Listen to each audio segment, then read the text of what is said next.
오늘 우리가 함께 읽은 이 본문은 여러분 적어도 1년에 한 번은 보게 되는 본문입니다. 보통 이 본문 언제 보시죠? 네, 크리스마스 성탄절 때 봅니다. 이 아기 예수님의 탄생에 관한 이야기, 성탄절 크리스마스의 분위기와 너무 잘 어울리는 본문이죠. 근데 이 더운 여름에 이 본문을 가지고 말씀을 나누려고 하니까 가장 먼저는 어색함이 설교하는 저에게 다가오고요. 여러분은 어떻게 느끼실지 모르겠습니다. 이 시기에 이 본문을 우리가 나누는 이유가 무엇일까, 그런 생각이 드실 수도 있을 것 같은데, 말씀을 준비하면서 그런 생각이 들었습니다. 사실 이 예수님의 탄생에 대한 이야기, 그 이야기는 사실 12월 25일에 국한된 이야기는 아닌데 라는 그런 생각이 들더라고요. 여러분, 이 본문이 성탄절이나 크리스마스 때에 들려지면 이때는 그래도 이 말씀 나눠야지 라는 생각을 하지만, 여러분 1년 중에 그때를 제외한 다른 시간에 혹시 이 말씀을 묵상해 보신 적 있으세요? 예수님께서 이 땅에 오심으로 인해 우리가 기뻐하고 그리고 은혜를 누렸다라는 것이 사실은 여러분 엄밀히 말하면 이 이야기는 12월 25일에 국한되어야 하는 이야기는 아닙니다. 사실 예수님이 태어난 것이 우리에게는 매일매일의 삶 가운데 감사가 있어야 하고 기쁨이 있어야 하고 행복이 있어야 하고 은혜가 있어야 하는데, 우리도 모르게 이 예수님의 탄생의 이야기가 시즌 한정판이 되어오는 건 아닌지, 그냥 12월 25일 정도의 이 이야기의 감동이 그날에만 머물러 있는 것은 아닌가라는 생각이 들었습니다. 그래서 제가 이 말씀을 준비하면서 그런 생각이 들었어요.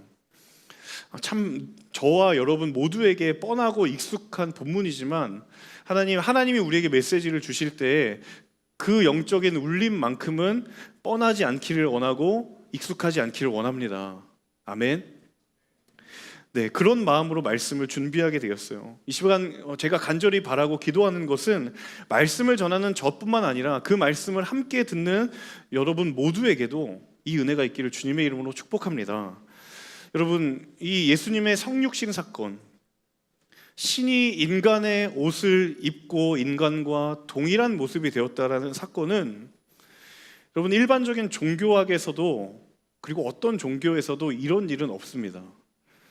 예수께서 인류를 구원하시기 위해 인간과 동일한 모습으로 이 땅에서 태어나셨다라는 것은 우리가 굳이 영적인 의미를 부여하지 않더라도 굉장히 평범하지 않은 사건이라는 거죠. 하지만 우리에게는 그런 단순히 일반적이지 않다라는 그런 말로는 이 예수님의 탄생의 의미를 다 설명해 줄 수 없다라는 거예요.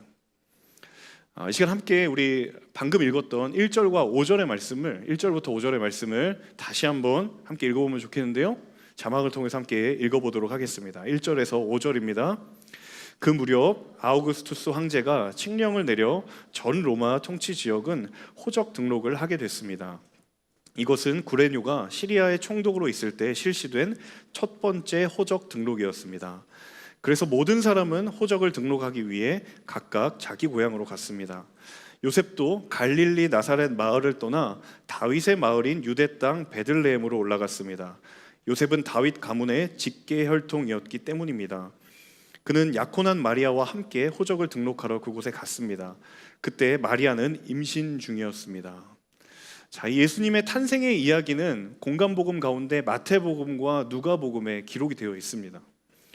근데 이 누가복음은요, 마태복음과는 다르게 왜 예수님이 베들레헴에서 태어날 수밖에 없었는지에 대한 이유가, 그 상황들이 기록이 되어 있어요.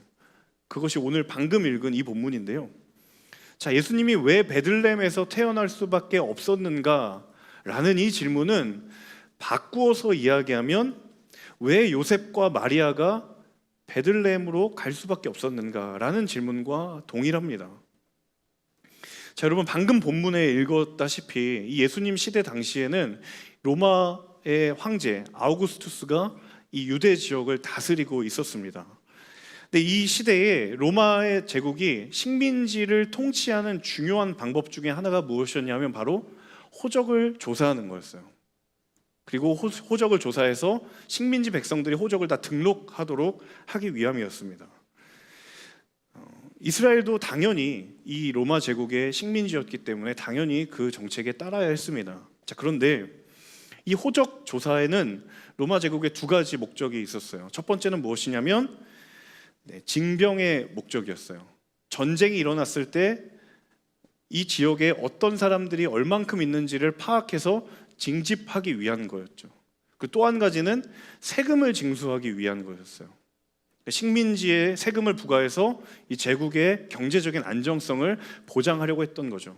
그래서 징집의 목적이 있었고 세금의 목적이 있었습니다.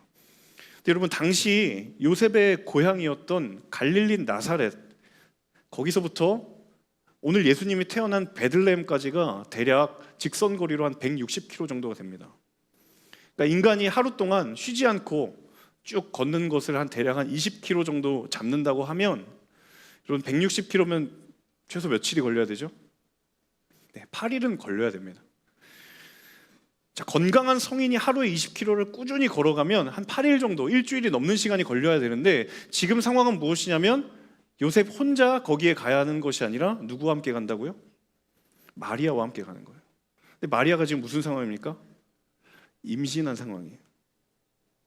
여러분, 이 사실적인 상황만 놓고 봐도 요셉이 마리아를 데리고 베들레헴으로 간다? 굉장히 어려운 일입니다. 근데 성경은 그럼에도 불구하고 요셉과 마리아가 함께 그 160km나 되는 거리를 갔다라는 거예요. 자, 그러면 상식적으로 생각하면 분명히 무슨 강제성이 있었을 거다. 그럴 수밖에 없는 상황이 있었기 때문에 이 요셉과 마리아가 자기 아내가 임신했음에도 불구하고 갔지 않았겠느냐라는 생각을 하게 돼요. 자, 그런데 제가 방금 말씀드렸던 이 로마 제국이 그 호적 조사를 하는 두 가지 이유 있잖아요. 징병과 세금이라는 두 그 목적에서 로마는 전쟁이 나면 유대인을 그 병사로 차출하지 않았습니다. 당시에 유대인들은 징병을 대상이 아니었기 때문에, 자, 그러면 두 가지 목적 가운데 유대인을 향한 그 호적 조사는 한 가지 이유밖에 없죠. 세금을 걷어야 되는 거예요. 자, 문제는 무엇인가? 당시의 로마 제국은 유대인 여성을 대상으로는 세금을 부과하지 않았다라는 거예요. 자, 그러면 마리아는 호적 등록을 할 필요가 있을까요, 없을까요? 없습니다. 자, 상식적으로 생각을 해보면 마리아가 홀몸이 아닌 임신한 상황이고 반드시 호적 등록을 할 필요도 없었다면 그냥 요셉이 마리아를 고향에 두고 안정적으로 두게 하고 자기만 베들레헴 갔다 오면 되는 거거든요. 자, 그런데 그럼에도 불구하고 이 두 사람이 함께 베들레헴에 갔다라는 거예요. 여러분, 오늘날의 남편이 이런 결정을 아내한테 했으면요, 남편은 위기를 겪습니다. 만삭인 아내한테 내가 오늘 가고 싶은 데가 있으니까 나랑 같이 가자라고 하면요, 바로 쫓겨날 위기에 처합니다.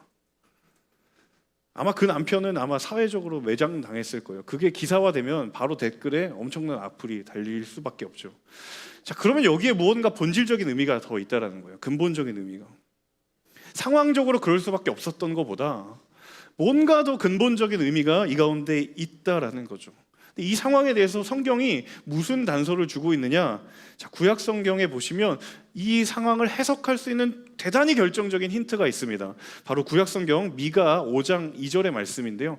우리 같이 자막을 통해서 함께 읽어보겠습니다. 미가서 5장 2절의 말씀입니다. 시작. 그러나 너 베들레헴 에브라다야, 비록 내가 유다 족속들 중 아주 작지만 이스라엘을 다스릴 사람이 너로부터 나올 것이다. 그의 근본은 먼 옛날, 아주 오랜 옛날로 거슬러 올라간다. 여러분이 방금 읽은 미가서 5장 2절은요, 이스라엘 백성들이 전통적으로 메시아를 기다릴 수 있는 굉장히 중요한 근거가 되는 구절입니다. 자, 그들이 구약 시대가 끝나고 예수님 시대가 이르기 전에 거의 대략 한 800년 이상이 되는 시간 가운데 그들이 무슨 말씀을 붙들고 오실 메시아를 기다렸냐면 바로 이 말씀이었어요. 자, 요셉과 마리아도 당연히 이스라엘 백성이었기 때문에 이 말씀을 잘 알고 있었고, 그리고 이 말씀에 메시아에 대한 소망을 가지고 있었습니다. 자, 800년이 넘으면 엄청난 기다림이지만, 그럼에도 불구하고 아직 메시아는 오지 않았지만 요셉 또한 마리아 또한 이 말씀에 소망을 두면서 살아갔다라는 것이죠. 자, 마리아가 임신한 몸을 이끌고 요셉과 함께 베들레헴으로 갈 수 있었던 까닭이 바로 여기에 있습니다. 그러니까 단순히 남편의 결정을 따르려고 했던 아내의 그런 어떤 순종적인 이미지가 아니라, 그리고 로마 제국이 정책적으로 그렇게 해야 됐기 때문에 이것 안 지키면 내가 목숨의 위협을 느껴서도가 아니라, 마리아 내면에 가지고 있는 중요한 영적인 확신이 있었기 때문이에요. 그 확신은 어디로부터 오는가? 말씀으로부터 온 확신이었고, 그 확신이 있었기 때문에 가능했던 것이라는 사실이죠. 그들의 소망과 믿음의 근거가 이 오랜 시간 동안 선지자를 통해 약속하셨던 그 메시아에 대한 약속 위에 근거하고 있었기 때문에 그들이 발걸음을 옮겼다라는 거예요.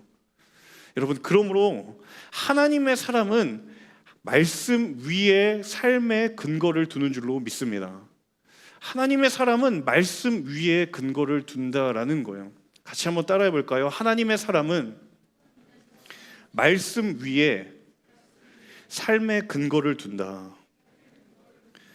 여러분, 혹시 이렇게 생각하는 분이 계실지 모르겠어요. 당시 유대 사회는 남성 중심 사회니까, 여성은 철저하게 남성의 결정에 따라야 하니까 그렇게 따라갔을 것이 아닌가 라고 생각한다면, 여러분, 마리아의 믿음을 너무 과소평가하는 거예요. 여러분, 지난주에 우리가 함께 나눴던 누가복음 1장을 보면요, 천사가 마리아에게 나타납니다. 요셉에 찾아가지 않아요. 마리아에게 나타나거든요. 그리고 예수님의 잉태에 대한 소식을 전하죠. 자, 근데 그 본문을 보면요, 유심히 보면 요셉은 전혀 등장하지 않습니다. 오직 천사와 마리아만 대화를 하고 있어요. 요셉은 거기 끼지도 못해요.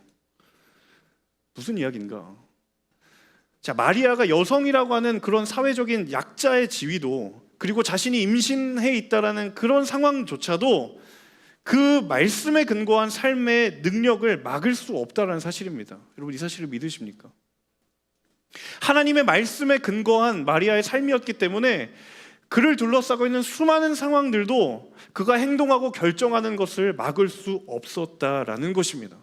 여러분, 그래서 베들레헴으로 향하기로 했던 마리아의 결단은 자기 결단이었다. 자기가 베들레헴으로 가야 되겠다. 그리고 메시아의 탄생이 나를 통해 이루어질 것이다라는 그 믿음의 확신은 철저하게 하나님의 말씀으로부터 비롯되는 줄로 믿습니다. 여러분, 저와 여러분의 생각이 근원이 어디 있습니까? 여러분의 생각의 뿌리는 어디에 있습니까? 그리고 여러분이 행동하고 여러분이 말하는 것에 대한 근거는 도대체 무엇입니까? 내가 말하는 것, 내가 행동하는 것, 여러분, 그것이 정말 철저하게 하나님 기뻐하시는 하나님의 말씀 위에 서 있습니까? 너무 안타깝게도 우리는 우리의 겉모습은 크리스천이지만 우리의 행동의 뿌리와 우리의 생각의 근원은 하나님과 무관한 채 삶을 살아가는 경우들이 너무나도 많다라는 거예요. 내가 무의식적으로 내뱉는 말과 내가 의도하지 않지만 행동하는 그 제스처들이 얼마나 하나님과 관계가 있는가, 그것이 얼마나 하나님이 말씀하시는 하나님의 말씀에 뿌리를 두고 있는가라고 생각했을 때 정말 우리가 그렇다라고 말할 수 있느냐라는 거예요. 여러분, 우리가 하나님의 사람이라고 말할 수 있으려면, 그리고 우리가 우리의 삶이 하나님께 속해 있다라고 정말 말씀할 수 있다라면 저와 여러분의 삶의 근거가 오직 하나님의 말씀 위에 있기를 주님의 이름으로 축복합니다. 그래서 여러분, 오늘 이 말씀 속에 이 마리아의 믿음을 보면서 우리의 삶 가운데에 하나님과 무관하게 우리의 삶에 내리고 있는 것들을 하나하나 되돌아볼 수 있기를 축복합니다. 그리고 제거해내시기를 바랍니다.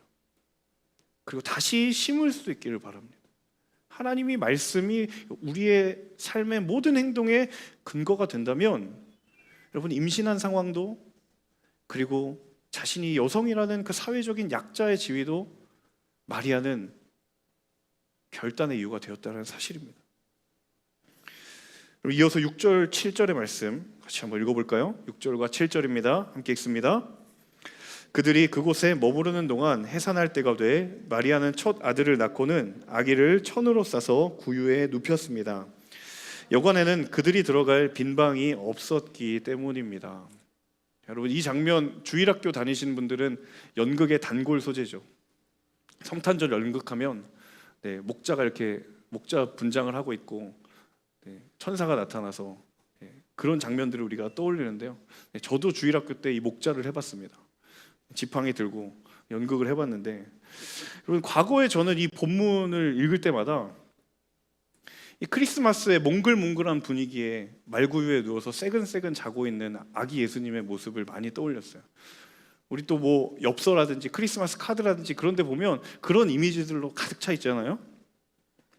그런 따뜻한 느낌과 그런 이미지들을 우리가 가지고 있는데, 제가 이것의 환상이 깨진 중요한 인생의 한 경험이 있었습니다. 그때는 그 경험은 무엇이냐면 바로 제가 결혼을 하고 출산을 했을 때였어요.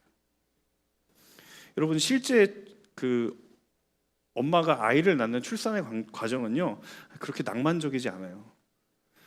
여성이 출산을 할 때는 대체로 한국에서는 두 가지 중에 하나죠.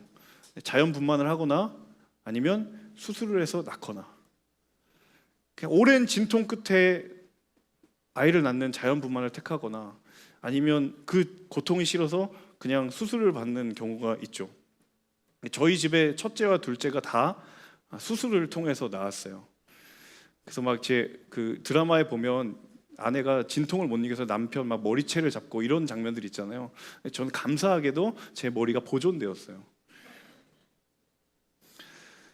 생각보다 이제 아내가 수술실로 들어갔는데 저는 굉장히 오래 걸릴 줄 알았는데 한 10분 만에 나오더라고요. 남편분 수술 끝났습니다 이렇게 얘기를 하는 거예요. 저는 막 이렇게 초조하게 첫 아이 때 이제 생명을 내가 보게 되는구나, 막 그런 되게 긴장된 마음으로 보고 있었는데, 이제 간호사가 갓 태어난 아이를 이렇게 데리고 나오더라고요. 포대기에 싸서. 근데 그 천에 온갖 피가 묻어 있었고, 그리고 우리 아이가 뱃속에서 뭘 먹었는지 굉장히 밀가루 같은 것들이 덕지덕지 붙어 있었고, 그 간호사가 저한테 이제 아버님 한번 안아보세요 이렇게 해서 제가 안았어요. 한 30초 정도 보고 있었나 기억에 그런 것 같은데, 갑자기 그 간호사가 이렇게 얘기하는 거예요. 자, 다 보셨죠? 다음에 뵐게요. 그래서 데리고 가는 거예요. 자, 내 아이인데 그 생명의 경이로운 감격이 단 30초였던 거예요. 사실 그럴 만한 이유가 있더라고요. 왜냐하면 이 아기가 갓 태어났을 때는요, 굉장히 감염의 위험이 높습니다. 그래서 공기에 잘 노출시키지 않아요. 그래서 그래도 이제 아빠니까 잠깐 보여줘야 돼서 잠깐 보여주는 거예요. 실제로 갓난 아이들이요, 태어나서부터 한 5살 될 때까지 엄청나게 많은 예방접종을 합니다. 자, 예수님이 말구유에서 태어나셨다, 그리고 그 구유에 누워 계셨다라는 말은요, 여러분, 정말 현실적인 상황들을 비추어 봤을 때는 이것은 인간으로서 출생의 과정에서 가장 경험할 수 있는 최악의 조건을 이야기합니다. 그냥 낭만적인 이야기가 사실 아니에요. 정말 한 아기가 태어나는 과정을 곰곰이 생각해 보면, 이 아기가 말구유에 태어나서 그렇게 말구유에 그런 비위생적인 곳에 노출되어 있다라는 이 말은 사람이 처할 수 있는 가장 낮은 곳, 사람이 생존할 수 있는 가장 최악의 조건 가운데에서 하나님이 태어나셨다라는 거예요. 그러니까 굳이 우리가 뭐 신앙적인 혹은 영적인 의미를 생각하지 않더라도 이 이야기는 정말 말 그대로 가장 낮은 곳에서 예수님이 태어나셨다라는 사실이에요. 그러니까 보통 사람이 웬만해서는 겪을 수 없는 상황을 주님이 겪으셨다라는 겁니다. 자, 그래서 예수님의 탄생이 주시는 두 번째 중요한 메시지는 무엇이냐면요, 바로 예수님만이 가장 완전한 위로가 되어 주신다는 사실입니다. 예수님만이 가장 완전한 위로가 되어 주신다라는 거예요. 자, 사람이 누구도 경험할 수 없는 최악의 조건, 인간이 경험할 수 있는 최악의 환경에서 예수님이 태어나셨다라는 것은 그 어떤 상황도 예수님은 이해할 준비가 되어 있고 위로하실 준비가 되어 있고 공감할 준비가 되어 있다라는 거예요. 그 하나님의 위로가 그 깊이가 제한이 없고 그 하나님의 이해의 넓이가 한계가 없고 오직 하나님을 통해서만, 예수를 통해서만 가장 완전한 공감과 위로를 경험할 수 있다라는 것, 이것이 예수님이 사람의 옷을 입고 이 땅에 오신 우리에게 주신 축복과 은혜인 줄로 믿습니다. 역시 여러분 출산을 안 해보셔서 아멘이 아무도 안 하시네요. 저는 굉장히 출산을 경험한 뒤에 이 본문은 정말 은혜다라는 생각을 하게 됐거든요. 여러분, 저를 포함해서 요즘 대부분의 사람들이 여가 시간에 스마트폰을 켜면 어디에 접속을 하냐면 바로 너튜브라는 것에 접속을 합니다. 이 코로나 바이러스가 유행을 하면서 이런 현상이 굉장히 더 강화되었지 않았나라는 생각이 드는데요. 제가 이 유튜브에 관한 책들이나 자료들을 좀 보다가 어떤 사회 심리학자가요, 이 유튜브에 담겨 있는 사회 심리 현상들을 분석한 글을 보게 됐어요. 이 학자는 왜 분석했냐면 대중들이 어떤 콘텐츠에 관심을 가지고 거기에 클릭이 되는가를 연구한 거예요. 그리고 이제 우리가 잘 알고 있는 대중의 인기를 얻는 그런 콘텐츠에 담겨져 있는 이 사회와 개인의 심리학적인 특징들이 무엇인가를 분석한 글을 제가 본 적이 있습니다. 그래서 그 연구를 진행하려고 이 학자가 이 유튜브에서 많은 조회수를 기록하고 있는 소위 뜨는 콘텐츠들을 분석을 하기 시작했습니다. 저는 예상에 유튜브에서 굉장히 조회수가 높은 것들이 보는 사람으로 하여금 공감이 되고 이해가 되고 정말 저건 내 얘기야 라는 그런 것들이 인기가 많을 것이다 라고 생각했는데 사실 결과는 전혀 반대였어요. 여러분, 조회수 상위에 링크되어 있는 유튜브 채널들의 한 가지 공통점이 있다고 이 학자가 이야기를 합니다. 그 공통점은 무엇이냐면 내가 현실에서 경험하기 불가능한 상황들, 그런 상황들, 거의 불가능에 가까운 상황들을 소재로 한 영상들이 사람들에게 굉장한 인기를 끌었다라고 분석을 해요. 혹시 여러분 이런 컨텐츠 보신 적 있으세요? 의대생의 하루. 대한민국에서 의대생 되는 게 정말 어렵잖아요. 근데 한 번쯤은 궁금한 그런 것. 또 조종사 브이로그. 어떤 조종사가 그 조종석에 앉아서 비행기가 이륙하고 착륙하는 장면을 실시간으로 보여줘요. 촬영을 해서.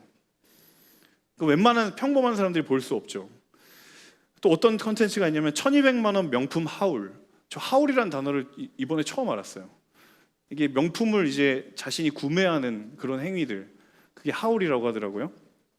그리고 또 이런 브이로그도 있습니다. 10억 들고 가면 은행 가면 생기는 일.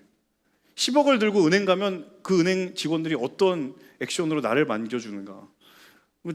저와 여러분 이런 상황 겪을 수 없잖아요. 그러니까 내가 평생 노력해도 벌어지지 않을 그 일들을 내가 한번 경험해보고 싶은 그런 것에 클릭되는 영상들이 굉장히 사람들이 관심을 많이 갖더라라는 거예요. 제가 사람들이 그런 영상을 보면서 이 학자가 그런 얘기를 합니다. 그런 영상을 보면서 마치 내가 그 사람이 된 것처럼 내가 10억 가지고 은행 간 것과 같은 경험도 한번 해보고 내가 의대생이 된 것 같은 마음 느낌도 가져보고 1200만 원짜리 명품을 언박싱 해보는 내가 되기를 바라는 그런 마음들, 그 상황에 순간적으로 내가 주인공이 되어서 대리만족을 느낀다라는 거예요. 하지만 여러분 물론 영상을 끊고 나면 현타가 오죠. 현실은 그렇지 않구나. 하지만 잠시라도 그 속에서 이 만족이라는 감정을 소비해보고 싶은 거예요. 그래서 이제 이 유튜브를 통해 새로 나온 신조어가 뭐냐면 이모셔널 컨슈머라는 거예요. 감정을 소비하는 거예요. 내 감정을, 내가 경험하지 못할 그 감정을 내가 한번 소비해보는, 그것이 현대인의 모습들이다. 여러분, 대부분의 사람들이 자신의 상황과 환경과 처지에 대해서 좀 나를 공감해 주기를 원하고 내 처지에 대해서 사람들이 위로해 주기를 원하죠. 자, 그런데 대부분의 사람들이 그런 공감과 위로를 경험한 끝에 내린 결론이 무엇이냐면 사람이 건네는 위로가 참 제한적이고 불완전하구나라는 결론을 내리게 됩니다. 세상에 가장 가깝다라고 하는 관계들 속에서도 그 사람이 나를 이해한다, 그 사람이 나를 공감한다라고 하지만 그 공감과 이해가 결코 완전하지 않다라는 것을 우리는 느낄 때도 있고 느끼지는 않지만 그렇게 살아간다라는 거예요. 자, 왜냐하면 이유가 있습니다. 인간이 가지고 있는 이 존재론적인 한계가 있어요. 무엇이냐면 너는 결코 내가 될 수 없기 때문입니다. 내가 아무리 그 사람을 이해하고 공감하려고 노력하지만 내가 마음이 적어서도 아니고 성의가 없어서도 아니고 그렇게 부족하게 느끼는 까닭은 근본적으로 나는 그 사람이 될 수 없기 때문이에요. 나는 절대로 그 사람이 될 수 없기 때문에 내 이해와 공감이 완전히 다다를 수 없는 거죠. 반대로도 마찬가지입니다. 저 사람이 나를 위로해주고 이해해주고 공감해주기를 우리는 바라지만 늘 부족함을 느끼는 것은 저 사람은 결코 내가 될 수 없기 때문이에요. 절대로 내가 될 수 없어요. 그래서 사람은 항상 공감과 위로에 목말라하면서 살아가지만 늘 부족함을 느끼고 늘 모자람을 느끼며 살아가고, 그리고 그 공감과 위로가 불완전하다라고 한계를 자각하는 순간 우리는 대체로 어떻게 하냐면 공감의 자리를 이제는 떠나서 비현실적인 동경의 자리로 가는 거예요.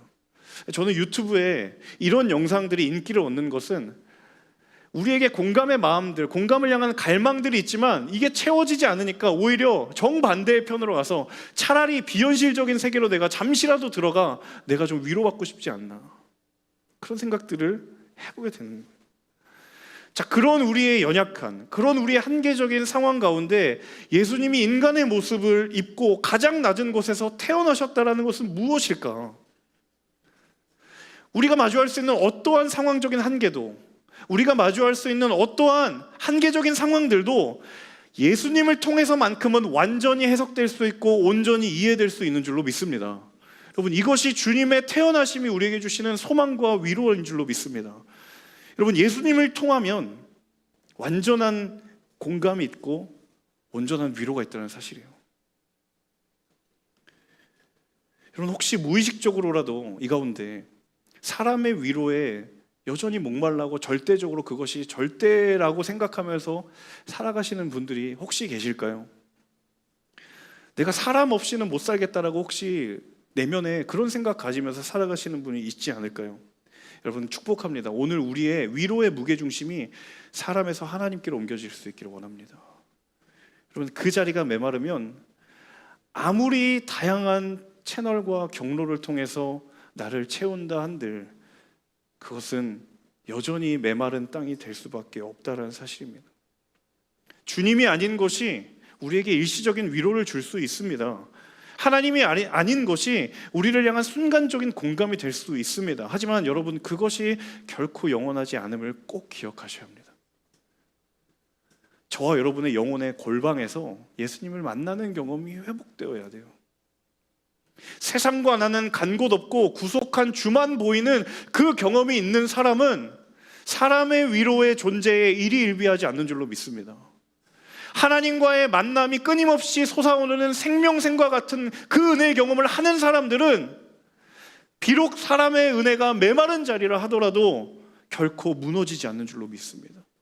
이 은혜의 비밀을 경험하는 우리 모두가 될 수 있기를 주님의 이름으로 축복합니다. 우리 마지막 8절, 9절, 10절의 말씀 같이 한번 읽어보도록 하겠습니다. 같이 함께 읽습니다. 한편 목자들은 바로 그 지역 들판에서 살며 밤에 양떼를 지키고 있었습니다.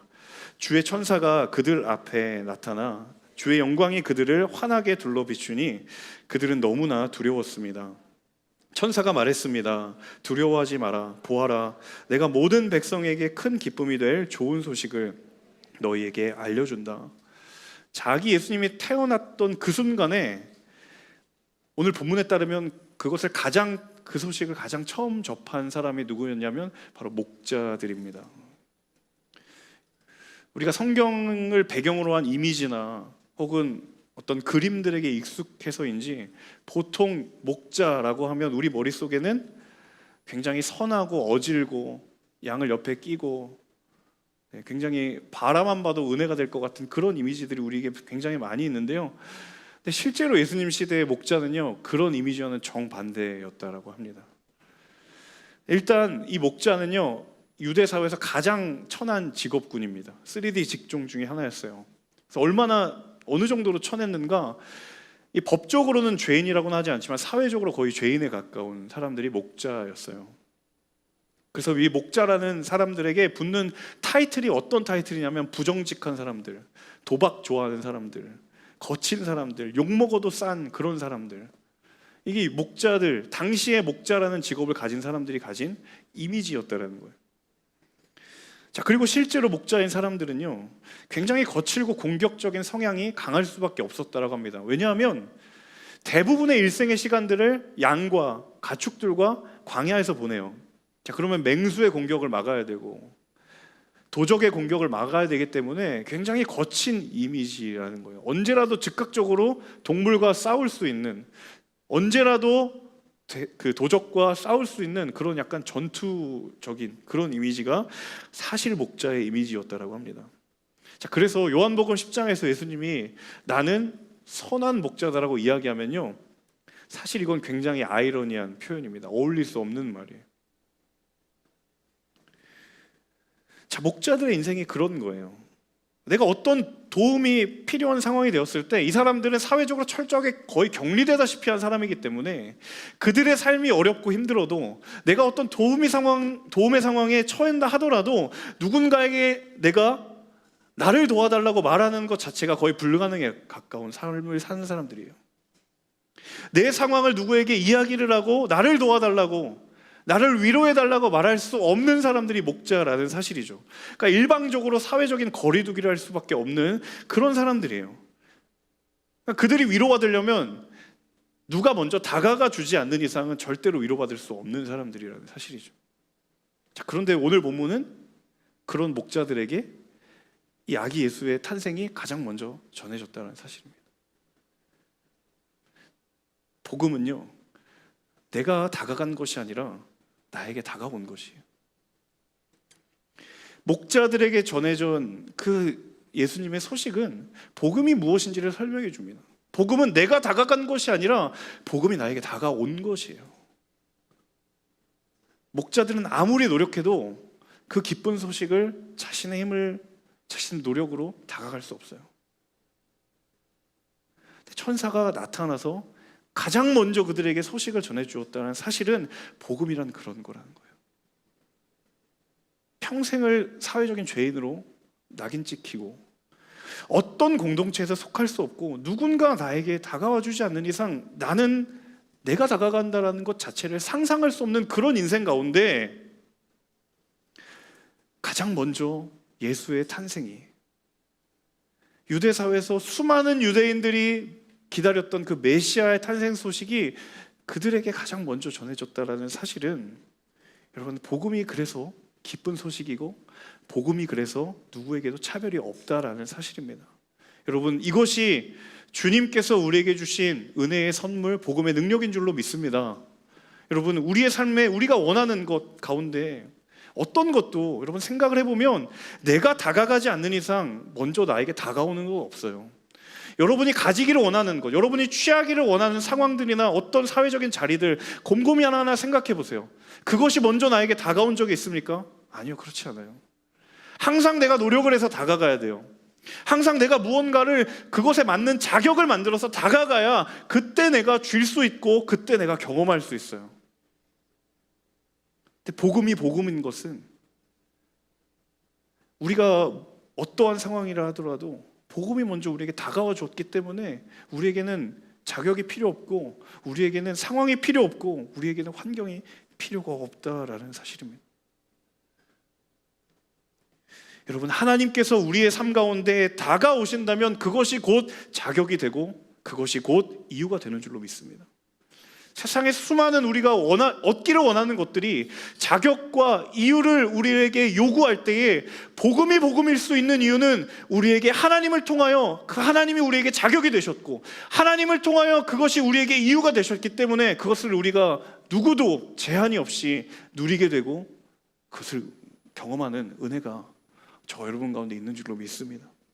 여러분, 이것이 말씀을 통하여 오늘 우리에게 주시는 저와 여러분의 은혜의 선물인 줄로 믿습니다. 사랑하는 여러분, 오늘 저와 여러분이 이 가장 완전한 위로 가운데 거하실 수 있기를 주님의 이름으로 축복합니다.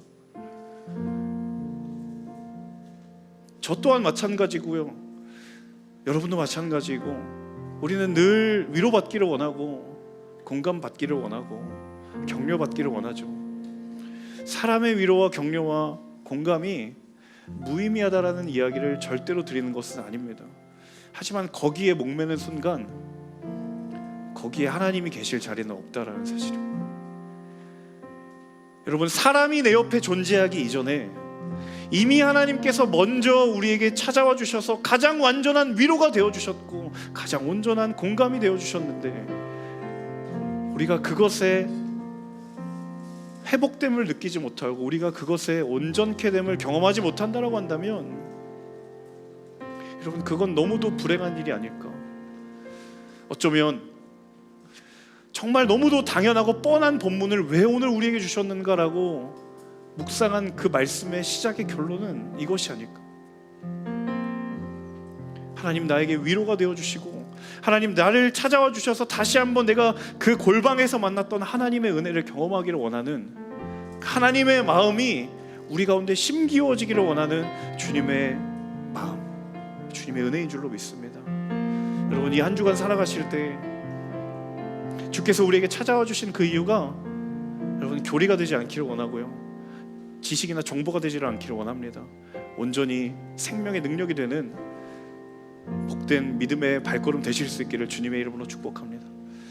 우리 함께 찬양하시면서 주신 말씀 붙들고 함께 기도하기를 원하는데요, 하나님, 우리에게 찾아오신 이유가 무엇인지 다시 한번 깨닫게 하심에 감사하며 우리가 그 하나님을 온전히 신뢰하고 의지하기를 원합니다. 우리 함께 찬양하며 나아가겠습니다.